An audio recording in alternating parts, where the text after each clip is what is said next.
नमस्कार विद्यार्थी मित्र मैत्रिणींनो, मराठी बाय मनीषा या आपल्या युट्यूब चॅनलमध्ये आपणा सर्वांचे स्वागत.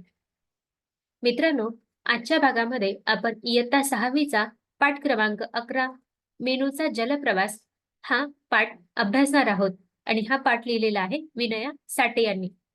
बघा मित्रांनो, या पाठामध्ये मीनू नावाची एक छोटीशी मासळी असते आणि ती जलप्रवास करते. जल याचा अर्थ काय? पाणी आणि प्रवास याचा अर्थ ट्रॅव्हलिंग म्हणजे पाण्यामध्ये केलेला प्रवास.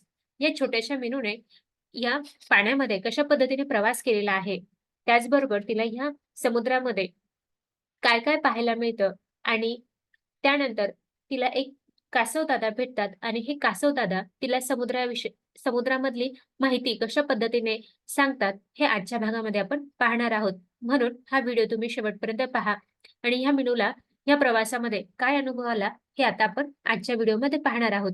म्हणून हा व्हिडिओ तुम्ही शेवटपर्यंत पहा आणि हा व्हिडिओ आवडला तर व्हिडिओला लाईक, शेअर आणि सबस्क्राईब करायला विसरायचं नाही. तर चला मित्रांनो, पाहूया मीनूचा जलप्रवास.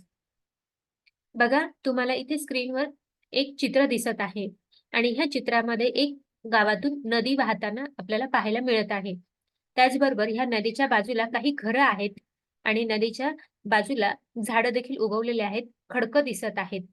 तर असं अतिशय सुंदर असं निसर्गरम्य दृश्य आपल्याला एका खेडेगावाचं इथे पाहायला मिळतंय.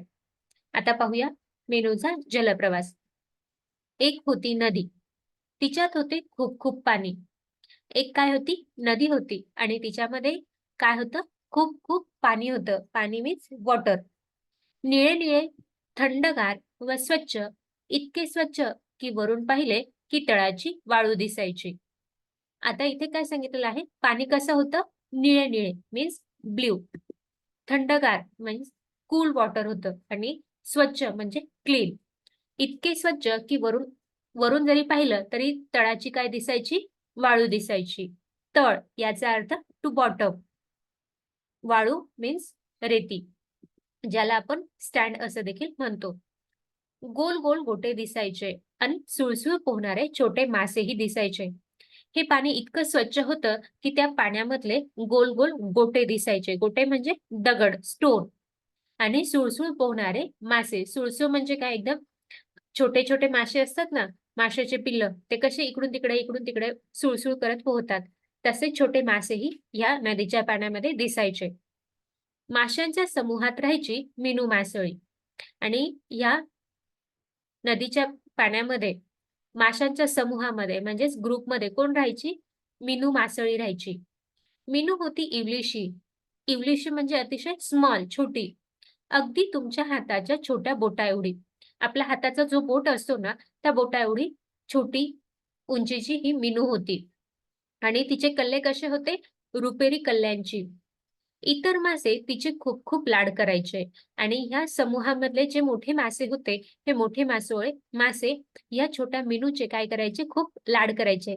जसं तुमचे आई-वडील तुम्ही लहान होतात त्यावेळेस जसे लाड करायचे मोठे माणसं, त्या पद्धतीने या मीनूचे देखील हे मोठे मासे काय करायचे? खूप लाड करायचे. तिला क्षणभरही नजरेआड होऊ द्यायचे नाहीत आणि ती इकडे-तिकडे कुठे जाईल, तर लगेच ते काय करायचे? लक्ष ठेवून असायचे आणि तिला 1 मिनिटं सुद्धा इकडे-तिकडे जाऊ द्यायचे नाही. म्हणजे नजरेच्या बाजूला सुद्धा होऊ द्यायचे नाही. इतके तिचे काळजी घ्यायचे. पण मेनूला नदीच्या त्या खोलगट भागात राहायचा कंटाळा आला होता. पण ह्या मेनूला या नदीच्या पात्रामधलं जे पाणी होतं खोलगट, त्या भागामध्ये राहायचा तिला काय आलेला होता? कंटाळा. म्हणजे ती बोर झालेली होती त्याच ठिकाणी राहून. जसं तुम्हाला देखील एकाच ठिकाणी राहून कंटाळा येतो, तसं ह्या मेनूला देखील खूप कंटाळा आलेला होता. आणि इथे मासे याचा अर्थ फिश, जे तुम्हाला माहिती आहे. तरी देखील तुमच्या माहितीसाठी माशांना आपण फिश असं म्हणतो, इथे सांगितलेलं आहे. पुढे पाहूया ती काय म्हणते ती. ती आईला विचारायची, "आई, एवढं पाणी रोज कुठं जातं?" आई म्हणायची, "मीनू, पुढे मोठा समुद्र आहे, त्यात जातं." आणि ही मीनू लहान असल्यामुळे सतत आईला काय करायची? प्रश्न विचारायची आणि म्हणायची, की "आई, एवढं पाणी रोज कुठं बरं जातं? आणि ह्या नदीला इतकं पाणी आहे, हे इतकं पाणी वाहत-वाहत कुठे बरं जातं?" त्यावर आई तिला म्हणायची, की "पुढे एक मोठा समुद्र आहे, त्यात जातं."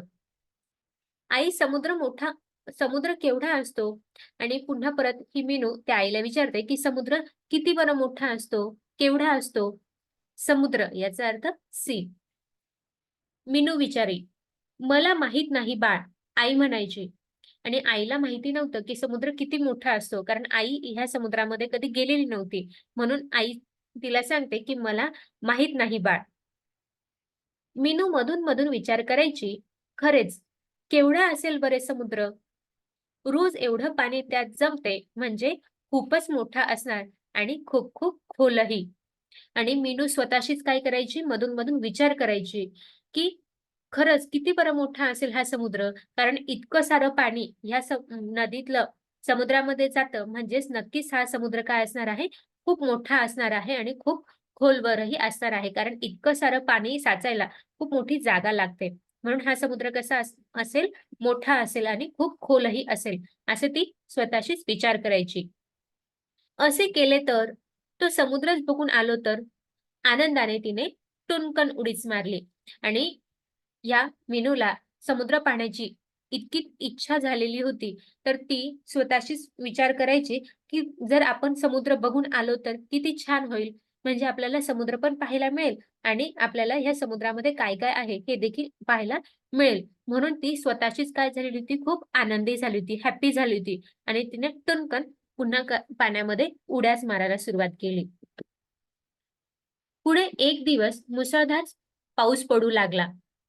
आता एके दिवशी काय झालं, खूप मुसळधार पाऊस सुरू झाला. मुसळधार याचा अर्थ हेवी रेन आणि खूप पाऊस पडू लागल्यामुळे जमिनीवरून पाण्याचे लोंढे व्हायला लागले. Londhe, Londhe means steam. या जमिनीवरनं पाण्याचे काय व्हायला लागले होते? लोंढे. लोंढे म्हणजे पाण्याचा जोरदार प्रवाह, ज्याला आपण लोट असं देखील म्हणतो. नदीचे पाणी गढुळले आणि खूप पाऊस असल्यामुळे नदीचं पाणी कसं झालं होतं? गढूळ झालं होतं. मासे बावरून एकमेकांना शोधू लागले आणि ह्या नदीचं इतर दिवस असणारं स्वच्छ पाणी ते काय झालेलं होतं? गढूळ झालं होतं पावसामुळे आणि ह्या पावसाच्या पाण्यामुळे मासे काय होऊन गेले? बावरून गेले. म्हणजे घाबरले. त्यांना सुचायला नाही लागलं, की आपण कुठे आहोत, कुठे नाही. आणि ते एकमेकांना काय करू लागले? या पाण्यामध्ये शोधू लागले. पण कोणीच कोणाला दिसेना. पाणी वेगाने वाहत होते. या गोंधळात मीनू व आईची चुकामुक झाली व पाण्याबरोबर मीनू ही गिरक्या घेत निघाली आणि ह्या गढुळलेल्या पाण्यामुळे कोणीच एकमेकांना दिसायचं नाही आणि पाण्याचा इतका प्रवाह वाढलेला होता. वेग मीन्स प्रवाह, स्पीड खूप वाढला होता आणि ह्या गोंधळामध्येच मीनू आणि तिच्या आईची काय झाली? चुकामुक झाली. चुकामुक याचा earth to miss each other म्हणजे ते एकमेकांपासून दुरावले गेले. आणि पुढे ही मीनू पाण्याबरोबर गिरक्या घेत पुढे-पुढे वाहत राहिली. तिलाही समजत नव्हतं, की आपली अशी स्थिती का होत आहे? कारण वरून पाऊस चालू होता आणि त्यात पाण्याचा प्रवाह वाढल्यामुळे ही मीनू गटांगळा खात-खात पुढे जातच होती. खूप वेळ ती अशीच पोहत होती आणि खूप वेळ झाला तरी त्या पाण्याचा प्रवाह काही कमी होत नव्हता आणि ती पुढे-पुढे सरकत होती. मीनूने हळूच तोंड उघडले आणि मीनूने काय केलं? आपलं तोंड उघडलं. थू थू! सगळे खारट पाणी. अय्या!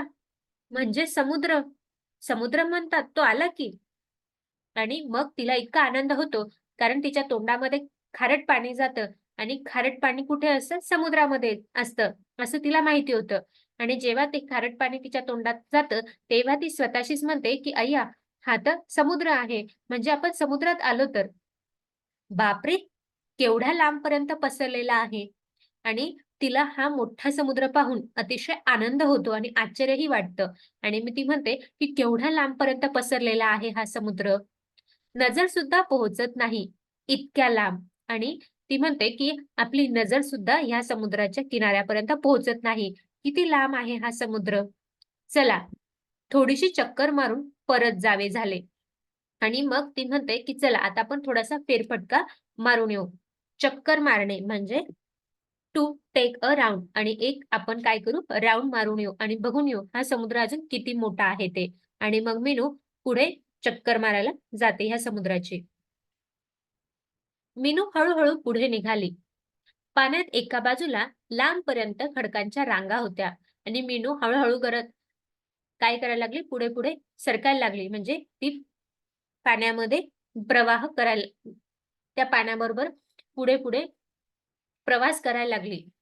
पाण्याच्या एका बाजूला खडकाच्या खूप रांगाच रांगा होत्या, कारण समुद्रामध्ये खडक असतात, रेती असते, माती असते, वाळू असते, रेती असते, मोठमोठाले स्टोन असतात, मोठे खडक असतात.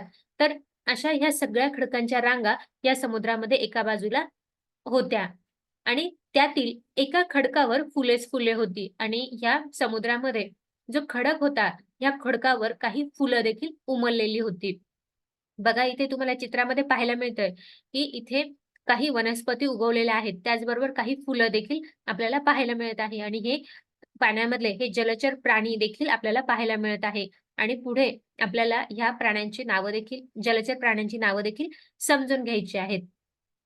आणि ती पाहते, की एका बाजूला एक खूप साऱ्या खडकांच्या रांगा दिसत आहे आणि त्यातच काही खडकांवर फुले देखील फुललेली होती.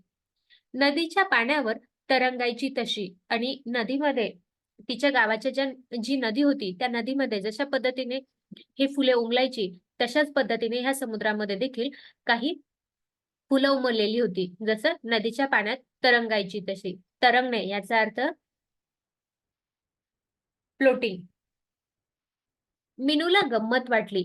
ती हळू-हळू पुढे निघाली आणि मीनूला हे सगळं दृश्य पाहून अतिशय आनंद वाटला आणि गंमतही वाटायला लागली. म्हणून ती हळू-हळू काय करते, पुढे-पुढे आपला प्रवास सुरूच ठेवते. लाल, गुलाबी, अंजिरी फुले किती छान छान रंग होते त्यांचे आणि ह्या मीनूला या फुलांचे रंग खूप आवडतात.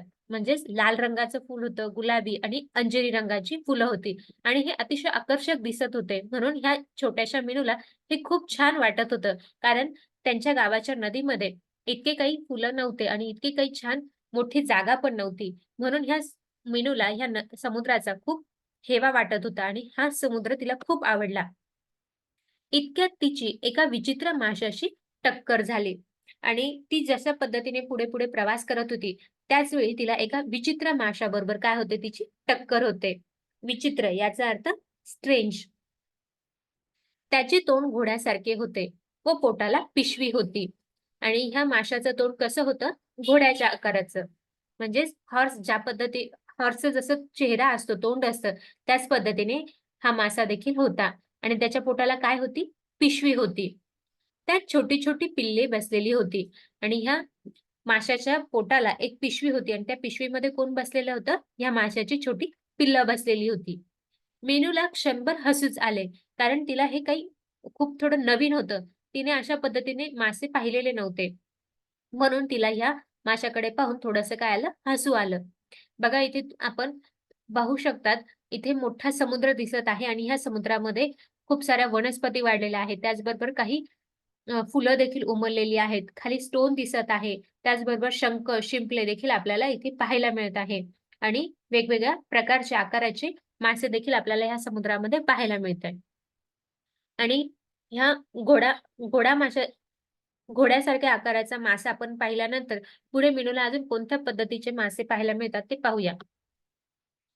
"कोण तुम्ही?" तिने विचारले. पण तो पिवळा मासा काहीच न बोलता हळू पुढे गेला. आणि ह्या मीनूला हा मासा नवीन वाटला. म्हणून ती त्या माशाला काय करते, विचारते स्वतःचं त्या माशाचं नाव विचारते आणि ती विचारते, की "कोण तुम्ही?" पण तो मासा काही तिच्याशी बोलला नाही. कारण ह्या माशाला आणि त्या मीनूची काही ओळख नव्हती. कारण ह्या माशाला ही मीनू नवीन होती. म्हणून तो काही न बोलता पुढे निघून गेला.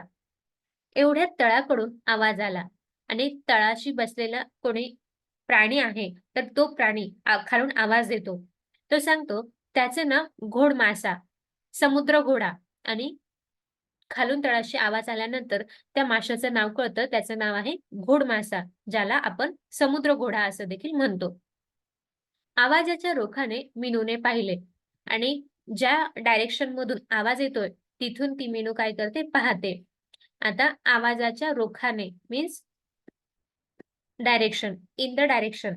ज्या ठिकाणून आवाज येत आहे, त्या ठिकाणी ही मीनू पाहते. तळाशी एक मोठे कासव बसले होते आणि ह्या तळाशी कोण बसलेलं होतं? कासव बसलेलं होतं. कासव मीन्स टॉर्टॉइस. नदीत असते त्यापेक्षा कितीतरी मोठे आणि नदीमध्ये जे कासव होतं त्यापेक्षा हे थोडंसं मोठं कासव होतं. मीनू लाटांच्या पायऱ्या उतरत त्याच्याजवळ पोहोचली व म्हणाली आणि मीनू हळू काय करते तळाशी जाते आणि तिथे छोट्या-छोट्या पायऱ्या होत्या. त्या पायऱ्या उतरत ही मीनू काय करते पोहोचते त्या कासवाजवळ. "कासवदादा, तुम्ही इकडे कधी आलात?" आणि ती मीनू त्या कासवदादांना म्हणते, की "तुम्ही इकडे कधी आलात?" ह्या मीनूला तर खरं पाय नाही, कारण माशाला पाय नसतात, कल्ले असतात. पण हे तिथे छोट्या-छोट्या पायऱ्या होत्या. त्या डायरेक्शनने ती काय होते, हळू खाली तळाशी पोहोचते आणि पोहोचल्यानंतर त्या कासवदादांना म्हणते, की "तुम्ही इकडे कुठे आलात?" आणि मित्रांनो, इथे हा व्हिडिओ थोडा मोठा होईल, म्हणून मी 2-3 भागांमध्ये हा व्हिडिओ बनवणार आहे.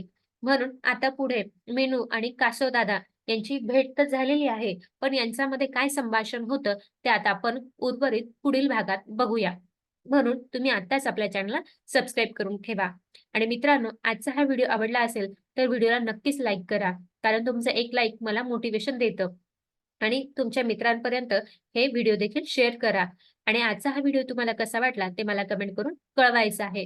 आणि अजून आपल्या चॅनल सबस्क्राईब केलं नसेल, तर चॅनल सबस्क्राईब करून हे घंटीचं आयकॉन देखील प्रेस करायचं आहे. आणि हा व्हिडिओ तुम्ही पूर्ण पाहिला त्याबद्दल तुमचे मनापासून धन्यवाद.